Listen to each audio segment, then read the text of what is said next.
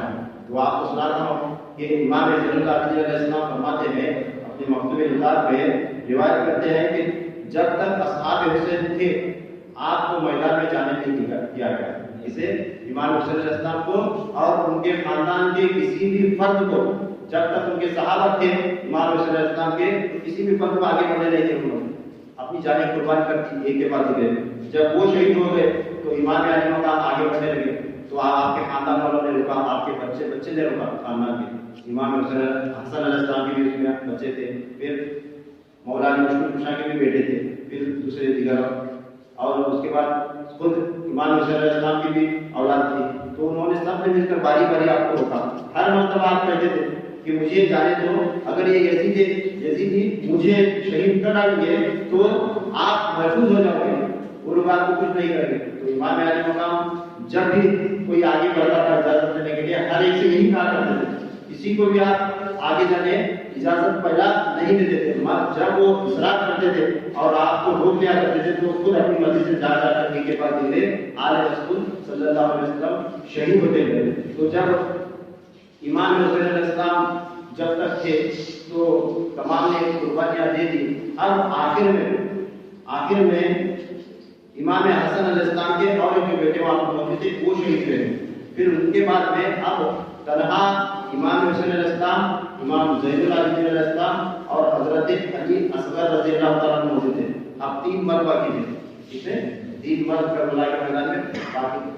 اب امام زین العابدین علیہ السلام اجازت دینے کے لیے آگے بڑھتے ہیں. اجازت دینے کے لیے آگے چل پڑے تو آپ نے انہیں راز بتا دیا کہ کربلا کا راز بتا دیا امام نے, اور بولے کہ بیٹا تجھ سے ہمارے نانا کی اولاد ہماری نسل قیامت تک چلنے والی ہے. آل رسول آگے تیری نسل میں چلنا ہے, اس واسطے تجھے عورتوں کو صحیح سالم لے جا کر مدینے تک پہنچانا بھی ہے. ان کے ساتھ یہ کوئی محرم ہونا ضروری ہے, اس واسطے تجھے میں اجازت نہیں دیتا. جب یہ آپ نے سن چکا تو مشیت الہی کو آپ پہچان گئے اور آپ صبر کر کے خاموش ہو گئے. اب اس کے بعد میں یہ صبح کا وقت تھا جب امام حسن رضی اللہ تعالیٰ عنہ کے آخری بیٹے, ان کا نام ہے ابو بکر, یہ 15 سال کے تھے جب انہوں نے بھی شہادت پائی. صبح کی نماز سے پہلے ان کی شہادت ہوئی, صبح کی نماز سے پہلے ان کی شہادت ہوئی تھی. تو فجر طلوع ہونے والی تھی. یہ جملے میں جو بھی کہہ رہا ہوں صرف آپ بالکل غور سے سنیں, یہ جملے بالکل غور سے سنیں. دیکھیے جملے کو غور سے سننا ہے کیونکہ آگے اس کا مطلب ہے کہ فجر کا وقت تھا, طلوع ہونے والی تھی, فجر ابھی طلوع نہیں ہوئی تھی. طلوع ہونے سے پہلے ان کی شہادت ہو گئی. ہونے کے بعد اب تنہا امام حسین علیہ السلام رہ گئے تھے.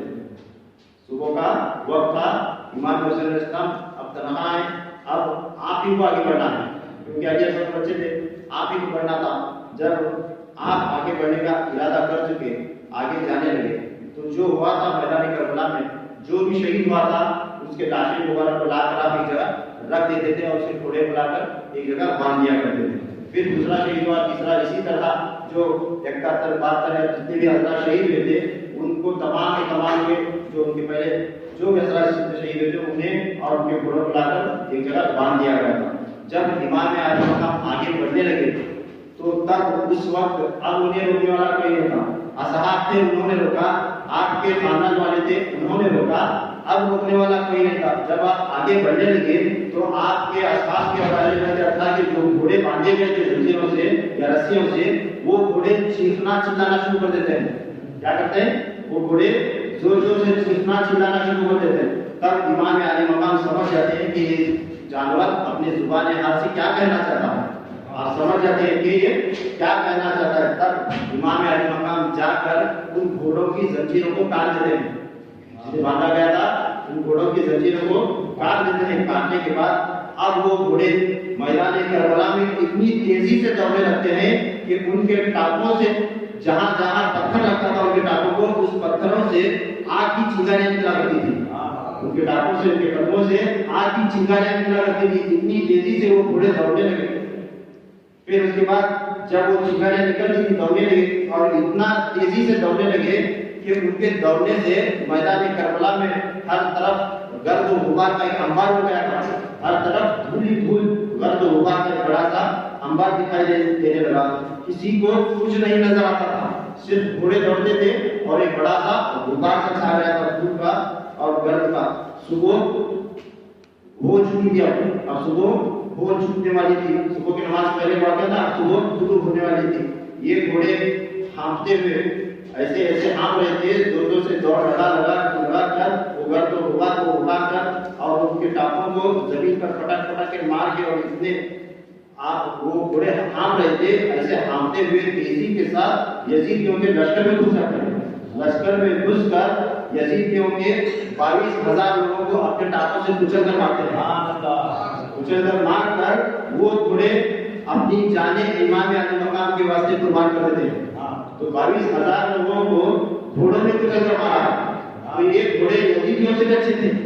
یہ جانور کلمہ کو یزیدی جن کے نانا کا کلمہ پڑھا کرتے تھے، ان سے بھی اچھے یہ جانور تھے جنہوں نے اپنی جانیں امام علی مقام کے خاطر قربان کی. تو امام ضیاء اللہ علیہ السلام فرماتے ہیں کہ 22,000 لوگوں کو ان کے گھوڑوں نے کچل کر مارا تھا. اب آپ کو بتاتا ہوں کہ حضرت نے جو بات بتائی کہ قرآن پاک میں حوالہ پوچھتے ہیں، قرآن پاک کی دلیل پوچھتے ہیں، تو یہ چیز میں آپ کو بتانا چاہتا ہوں کہ قرآن پاک ایک معجزہ ہے. قرآن پاک ایک معجزہ ہے، اور معجزہ اسے کہا جاتا ہے جو ہماری عقل میں نہ آئے، سمجھا نہ جائے. اگر کوئی چیز قرآن پاک میں ہے اور ہمیں سمجھ میں نہیں آئی تو ہماری غلطی ہے، قرآن کی غلطی نہیں ہے. اللہ تعالیٰ نے فرمایا ہے یہ قرآن قیامت تک آنے والے لوگوں کے لیے رائے ہدایت ہے. اس میں سب کچھ ہے، تم پڑھو تو صحیح. اب آج ساری دنیا ان چیزوں کو قرآن میں ڈھونڈنے والے اور انکار کرنے والے، جب سائنس کوئی بھی ریسرچ کر کے دے دیتی ہے تو یہ سب چیزیں لگتے ہیں کہ قرآن میں پہلے سے موجود تھا، اس کا اشارہ تھا، یہ تھا وہ تھا. سب مانتے ہیں. یعنی کا انکار کرنے والے بھی مانتے ہیں، امام حسین علیہ السلام کا انکار کرنے والے بھی مانتے ہیں. ہر کوئی مانتا ہے اسے، سائنس کی ریسرچ کو مانتے ہیں. مگر ہم نے کہا کہ 11ویں کا کھانا کھلانا، لنگر کھلانا قرآن میں ہے، تب وہ پوچھتے آیت کہاں ہے. یہ یزیدی نسل ہے، یہ یزیدی نسل ہے. جب ہم کہتے ہیں کہ کربلا کے دن تم نماز پڑھو یا لنگر لگاؤ، امام حسین علیہ السلام کو واسطے عیسیٰ نے ثواب کرو، وہ پوچھتے ہیں کیا قرآن میں کہا ہے؟ قرآن میں ہے کیا؟ کسی بھی چیز کو یہ قرآن میں نہیں ہے یہ کہنا، یہ قرآن کی عظمت پر داغ لگانا ہے. آپ اچھی طرح دماغ میں رکھ لیں اس بات کو. کسی بھی چیز کو اگر کسی نے یہ کہا کہ یہ قرآن میں نہیں، اور وہ بھی مسلمان ہو کر قرآن پر ایمان رکھ کر آقا علیہ السلام کا کلمہ پڑھ کر اپنے آپ کو مسلمان بتا کر پھر بدبخت اگر یہ کہتا ہے کہ یہ چیز قرآن میں نہیں ہے، تو اللہ نے کہا ہے کہ قرآن میں ہر چیز موجود ہے. قرآن قیامت تک آنے والوں کے لیے رائے ہدایت ہے. اور یہ ظالم کہتے ہیں کہ قرآن میں موجود نہیں ہے، تو اللہ کی مانے یا ان کی مانے؟ کس کی ماننا چاہیے؟ اللہ تعالیٰ نے قرآن قیامت تک کے لیے اتارا ہے، تو قیامت تک آنے والی ہر چیز قرآن پاک میں موجود ہے. جب اسے پڑھو تو ایسا لگتا ہے کہ سبحان اللہ، یہ آیت آج کے دن کے لیے ہی نازل ہوئی ہے. ایسا لگ رہا ہے کہ قرآن اللہ تعالیٰ نے ہمیں آج کے دن کے واسطے یہ آیت کو نازل کی تھی. یہ قرآن کی شان ہے، یہ قرآن کریم کی شان ہے. تو اسی پر اس نقطے پر میں آپ کو کچھ بات سمجھانا چاہتا ہوں. وہ یہ ہے کہ قرآن کے حوالے سے، اور یہ گھوڑوں کا جو واقعہ میں نے تمہیں سنایا، یہ جس طرح میدان کربلا میں پیش آیا تھا، یہ ہو اللہ تعالیٰ نے قرآن پاک میں پہلے ہی بیان کر دیا ہے. اللہ تعالیٰ نے قرآن پاک میں پہلے ہی سے بیان کیا ہوا ہے. یہ بات الگ ہے، اس کی شان نزول الگ ہے. یہ بات یہ دوسروں کے حق میں نازل ہوئی تھی. اگر یہ دوسروں کے حق میں نازل ہوئی کی آیت کی سمجھ کر ہم نے چھوڑ دیا تو سارے قرآن کو چھوڑنا پڑے گا، سارے قرآن کو چھوڑ دینا پڑے گا. ہمارا تعلق ہی نہیں بچے گا قرآن کے ساتھ. مگر ایسا نہیں کر سکتے، کیونکہ اللہ تعالیٰ نے فرمایا یہ قرآن، اس میں ڈھونڈو، تلاش کرو، سب کچھ ہے. یہ قیامت تک آنے والوں کے لیے راہ ہدایت ہے. اس واسطے ہر چیز اس میں پوشیدہ ہے. اللہ تعالیٰ پارہ 30 ہے، 30واں پارہ، سورہ نمبر ہے 100، سورہ نمبر 100. سورہ کا نام، اس سورت کا نام ہے العادیات. العادیات یہ سورہ ہے. اس کے اندر فرماتا ہے اللہ تعالیٰ والعادیات ضبحا. کیا؟ والعادیات ضبحا، یعنی اس کا مطلب یہ ہے کہ میدان جنگ میں تیز دوڑنے والے گھوڑوں کی قسم جو ہانپتے ہیں. آپ کو واقعہ یاد ہے نا، مجھے جو بیان کیا، گھوڑے کس طرح دوڑے، کس طرح نکلے، کس طرح بھاگ رہے تھے. گھوڑے دوڑے، اپنے ٹاپوں کو مارے اور ان کے ٹاپوں سے چنگاریاں نکل رہی تھی. اور یہ بڑا سا ریتی کا میدان تھا، بڑا سا گرد و غبار کا ایک